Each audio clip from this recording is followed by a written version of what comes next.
അപ്പോൾ ഇനി നമ്മൾ നോക്കാൻ പോകുന്നത് ഈ ടൂർണമെന്റിൽ ഈ രണ്ട് ടീമുകളുടെയും ഇതുവരെയുള്ള പ്രകടനം എങ്ങനെയെന്നാണ്. അതായത് ആദ്യം പോകുന്നത് ഫ്രാൻസിലേക്കാണ്. ഫ്രാൻസ് എങ്ങനെയായിരുന്നു 5 കളിയിലും ആധികാരികമായി എടുത്തു പറയേണ്ട മികച്ച ബെസ്റ്റ് 11 ആണ് ഫ്രാൻസിന്റെ. ആധികാരികമായി തന്നെ 5 മത്സരം ജയിച്ചു. അവരുടെ ഈ കണക്കുകളിലേക്ക് വരാം. കളിച്ച 5 മത്സരം ജയിച്ചു, 14 ഗോളുകൾ അടിച്ചു.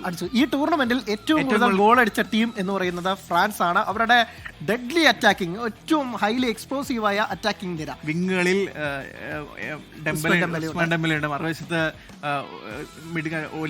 ഒലീസ ഉണ്ട്,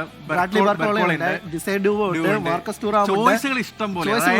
സത്യത്തിൽ ദശാംശ തല പുകയ്ക്കുകയാണ് ഇവരിൽ ആരെ ഇറക്കും എന്നുള്ളത്. ഒരു 3 ഓട്ടോമാറ്റിക് ചോയ്സ് ഉണ്ട്: Kylian Mbappe, Michael Olise, Usman Dembele ലോക ഫുട്ബോളറാണ്, ബലന്തോർ വിന്നറാണ്. അങ്ങനെ ഒരു താരമുള്ളപ്പോൾ മൈക്കൽ ഒലീസയെ പോലെ ഇത്തവണ ബയൺ മ്യൂണിക്കിന് വേണ്ടി ഉഗ്രൻ കളി കളിച്ചെത്തുന്ന ഒരാളെ എങ്ങനെ മാറ്റി നിർത്തും എന്നൊരു ആകെ ഒരു എന്തെങ്കിലും ഒരു അഡ്ജസ്റ്റ്മെന്റ് വരുത്തിയിരുന്നെങ്കിൽ ഇപ്പോഴത്തെ ഫ്ലാങ്കിൽ മറ്റേ ഡിസൈഡ് ഡൂവോ വേണോ, ബ്രാഡ്ലി ബാർക്കോളോ വേണോ എന്നതിൽ മാത്രമാണ് ഒരു അഡ്ജസ്റ്റ്മെന്റ് വരുത്തിയിട്ടുണ്ടാവുക. അതേസമയം മറ്റെല്ലാ 11കളിലും ഈ ഒരു ചോയ്സിൽ മാറ്റമില്ല. ഈ 11 ഒലീസയുടെ കാര്യം എടുത്തു പറയേണ്ടത് 5 അസിസ്റ്റാണ് ഇത്തവണ നൽകിയത്. ഗോൾ അടിച്ചിട്ടില്ല, പക്ഷെ 5 ഗോൾ. അത് എംബാപ്പയ്ക്കുള്ള കണക്ഷൻ ഭയങ്കരമായിട്ട് ഗോൾ അടിച്ചില്ലാത്തതിന്റെ ഒരു സങ്കടമുണ്ട്. ഒരു മത്സരം ഒരു കിടിലൻ അറ്റംപ്റ്റ് ഉണ്ടായിരുന്നു, ഒരു നല്ലൊരു സിസർ കട്ട് അടിച്ച് അത് ഗോളായിരുന്നെങ്കിൽ ഈ ലോകകപ്പിൽ ഏറ്റവും മികച്ച ഗോളായി മാറിയേക്കാം എന്നുള്ളതാണ്. അപ്പോൾ അത് ഫ്രാൻസിന്റെ ആകെ 14 ഗോളാണ് ഫ്രാൻസ് അടിച്ചത്. ഈ ടൂർണമെന്റിൽ ഏറ്റവും കൂടുതൽ ഗോൾ അടിച്ച സംഘവും ഈ കിലിയൻ എംബാപ്പയും സംഘവും തന്നെയാണ്. വഴങ്ങിയതാവട്ടെ 2 ഗോൾ മാത്രമാണ് വഴങ്ങിയിട്ടുള്ളത് എന്നത് അവരുടെ ഡിഫൻസിന്റെ കരുത്തുകൂടി എടുത്ത് അറിയേണ്ടതാണ്. യൂൾസ് കോണ്ടെ, ഉപമക്കാനോയും, വില്യം സാലിബയും, ഒപ്പം തന്നെ തിയോ ഹെർണാണ്ടസും, അല്ലെങ്കിൽ അവിടെ ലുക്കാസ് ഡീനയൊക്കെ വരുന്ന ഒരു കിടിലൻ ഡിഫൻസ് കൂടി അവർക്കുണ്ട്. അവർക്ക് തൊട്ട് മുന്നിലായി റാബിയോയും ഒക്കെ വരുന്ന ഒരു ഗംഭീരം. നമുക്ക് ഫോർമേഷനിലേക്കൊക്കെ തന്നെ പിന്നെ എത്താം എന്നുള്ളതാണ്. അപ്പോൾ ഇതാണ് ഫ്രഞ്ച് പടയുടെ കരുത്ത് എന്നുള്ളത്. ഇനി അവർ എങ്ങനെയാണ് ഈ ക്വാർട്ടർ വരെ എത്തി എന്നതാണ് നമ്മൾ വിശദമായി നോക്കാൻ പോകുന്നത്. ആദ്യം ഗ്രൂപ്പ് ഘട്ടത്തിലെ പ്രകടനം നോക്കാം. ആദ്യം സെനഗലിനെതിരായിരുന്നു മത്സരം. 3-1 നല്ലൊരു ജയം. ഓക്കെ, അത് നല്ല ജയം എന്ന് പറഞ്ഞാൽ നല്ല കോമ്പറ്റീഷൻ കിട്ടി തന്നെയാണ് വന്നത്. സ്കോർ ബോർഡ് പോലെയല്ലായിരുന്നു. 2 ടീം കട്ടക്കിട്ട് ഫസ്റ്റ് ഹാഫിൽ നല്ല രീതിയിൽ സെനഗൽ കളിച്ചു. പക്ഷേ രണ്ടാം പകുതിയിൽ കിലിയൻ എംബാപ്പയുടെ ഇരട്ട ഗോളിൽ തിരിച്ചു വന്ന് മത്സരം സ്വന്തമാക്കി.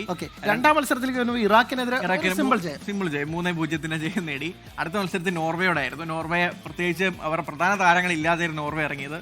പക്ഷെ 4-1 മികച്ച ജയം നേടി. ഉസ്മാൻ ഡെംബെലയുടെ ഹാട്രിക് ആയിരുന്നു ആ മത്സരത്തിലെ ഹൈലൈറ്റ് എന്ന് പറയുന്നത്. ഉസ്മാൻ ഡെംബെലെ ഒരുപക്ഷെ അതുവരെ വലിയ ചീത്തപ്പേരായിരുന്നു. ദേശീയ കുപ്പായത്തിലേക്ക് വരുമ്പോൾ നന്നായി കളിക്കുന്നില്ല, വലിയ ചീത്തപ്പേരുണ്ടായിരുന്നു. അതിന് തൊട്ട് മുന്നത്തെ മത്സരത്തിൽ ഒരു ഗോൾ അടിച്ചു. ഈ മത്സരത്തിൽ ഹാട്രിക് അടിച്ചുകൊണ്ട് തന്നെ എന്തുകൊണ്ട് ലോക ഫുട്ബോളർ എന്ന് വിളിക്കുന്നു, അല്ലെങ്കിൽ ബലന്തോർ വിന്നറായി താൻ മാറാൻ എന്താണ് കാരണം എന്ന് തെളിയിക്കുന്ന ഒരു പ്രകടനമായിരുന്നു.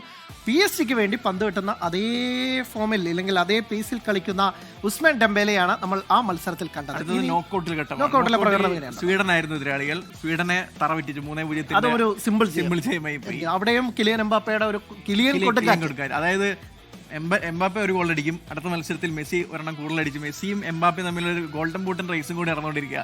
തലേന്ന് ഒരാളുടെ മത്സരം ഉണ്ടാവും, അടുത്ത ദിവസം അയാൾ തിരിച്ചു പിടിക്കും. അങ്ങനെ അവർ തമ്മിൽ കൊടുക്കലും വാങ്ങലായിട്ട്.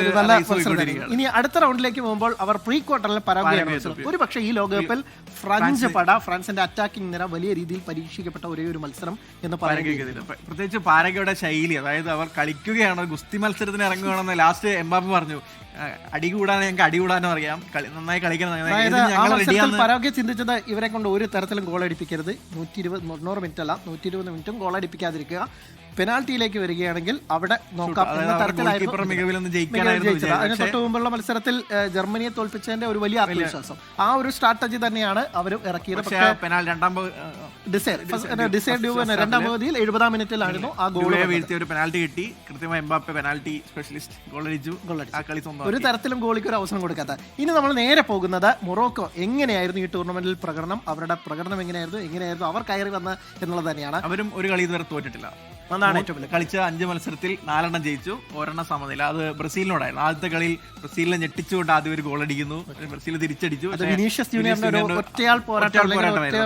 വിനീഷ്യസിന്റെ മികവിൽ ഒരു ഗോൾ തിരിച്ചടിച്ച് ബ്രസീൽ സമനില സ്വന്തമാക്കി. തുടർന്ന് അടുത്ത 2 മത്സരവും ഗ്രൂപ്പിൽ 2 മത്സരം സ്കോട്ട്ലൻഡിനോടും ഹെയ്ത്തിയോടും. അതായത് ഹെയ്തിയോട് മത്സരത്തില് ഒരു ട്രയൽ നിന്നിട്ടാണ് തിരിച്ചടിച്ചിട്ടാണ് ആ കളി തകർപ്പൻ ചെയ്യുന്നത് സ്വന്തമാക്കി. അടുത്ത മത്സരത്തിൽ കംഫർട്ടബിൾ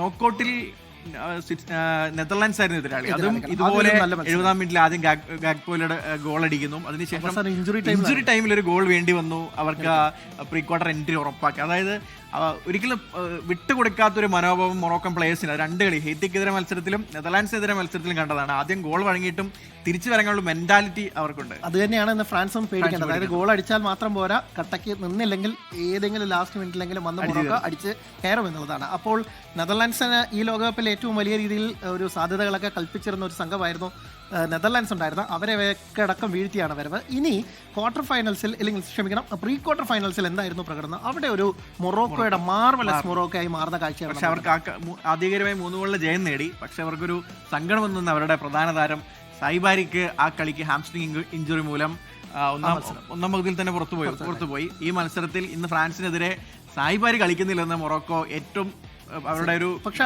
ഔനാദി അടക്കമുള്ള പക്ഷേ 3 ഗോൾ അടിച്ച് മുന്നേറ്റങ്ങൾക്ക് പ്രധാന കരുത്ത് ഒനോഹി അടക്കം കഴിഞ്ഞ കളി ഗോൾ അടിച്ചത് മൊറോക്കോയ്ക്ക് ഒരു അഡ്വാൻറ്റേജ്. അത് ആ വിടപാട് നിർത്താൻ പറ്റുമെന്നാണ് കരുതുന്നത്. ഓക്കെ, അങ്ങനെയായിരുന്നു അവർ ആ പ്രീ ക്വാർട്ടറിലെ ഉഗ്രൻ പ്രകടനം ഉണ്ടായിരുന്നത്. കാനഡയ്ക്കെതിരെ ഒരു വലിയ ജയം, 3-0 ജയം കൂടെ. ഇനി നമ്മൾ അപ്പോൾ പക്ഷേ എന്തായാലും ഇതാണ് ഈ രണ്ട് നല്ലൊരു മത്സരം കാണാം. നല്ല മത്സരം നമ്മൾ കാത്തിരിക്കുന്നത് രാത്രി 1:30 കാത്തിരിക്കുന്നത് വെറുതെ ആവരുത്. അതെ, ആ ഉറക്കം വിളിക്കുന്നത് വെറുതെ ആയിരിക്കില്ല. നല്ല മത്സരം തന്നെ കാണാം. ക്വാർട്ടറിലെ ആദ്യ മത്സരമാണ്. പ്രീ ക്വാർട്ടറിൽ നല്ല ചങ്കിടിപ്പിക്കുന്ന ഒട്ടേറെ മത്സരങ്ങൾ കണ്ടു. അത് തന്നെ ഈ ക്വാർട്ടറിൽ സംഭവിക്കട്ടെ പ്രതീക്ഷിക്കും. ഓക്കെ, അപ്പോൾ എന്തായാലും നന്ദി.